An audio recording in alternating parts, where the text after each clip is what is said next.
Big boss Malayalam season 6 ഇപ്പോഴിതാ അതിൻ്റെ അന്ത്യത്തിലേക്ക് അടുത്തുകൊണ്ടിരിക്കുകയാണ്. ആരാകും big boss winner എന്ന് പ്രെഡിക്റ്റ് പോലും ചെയ്യാൻ പറ്റാത്ത അവസ്ഥയാണ് നിലവിലുള്ളത് എന്ന് വേണമെങ്കിൽ പറയാം.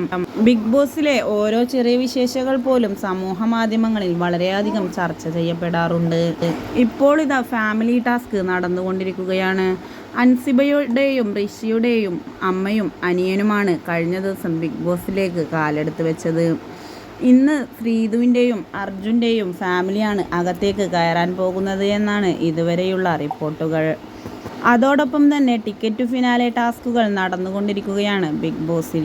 ആരാകും ടിക്കറ്റ് ഫിനാലെ ജയിച്ചുകൊണ്ട് ആദ്യമായി ബിഗ് ബോസ് ഫൈനലിലേക്ക് കയറുക എന്നറിയാൻ കാത്തിരിക്കുകയാണ് ഓരോ ആരാധകരും എന്ന് വേണമെങ്കിൽ പറയാം. എന്തു തന്നെയായാലും ഗ്രാൻഡ് ഫിനാലേക്കായി കാത്തിരിക്കുകയാണ് ബിഗ് ബോസിൻ്റെ ഓരോ ആരാധകരും എന്ന് വേണമെങ്കിൽ പറയാം. എന്തു തന്നെയായാലും കഴിവുള്ളവർ വിജയിക്കട്ടെ എന്നാണ് ആരാധകർക്ക് ഒന്നടങ്കം പറയാനുള്ളതും. ടിക്കറ്റ് ഫിനാലെ ടാസ്കിൻ്റെ ഭാഗമായി കുറച്ച് പാത്രങ്ങളെല്ലാം കൊടുത്ത് അത് സോപ്പിട്ട് കഴുകി നല്ല വൃത്തിയായി കഴുകുന്ന അതാരാണോ അവർക്കാണ് ഈ ഗെയിം വിന്നറാവുക. അതായിരുന്നു ഗെയിം. ആ ഗെയിമിനിടയിലാണ് നന്ദനയും അഭിഷേകും തമ്മിൽ വൻ അടി നടന്നത്. എന്തു തന്നെയായാലും അടി രൂക്ഷമായിരിക്കുകയാണ്. ഇനി എന്താകും ബിഗ് ബോസിൽ നടക്കുക എന്ന് കണ്ടു തന്നെ അറിയണം.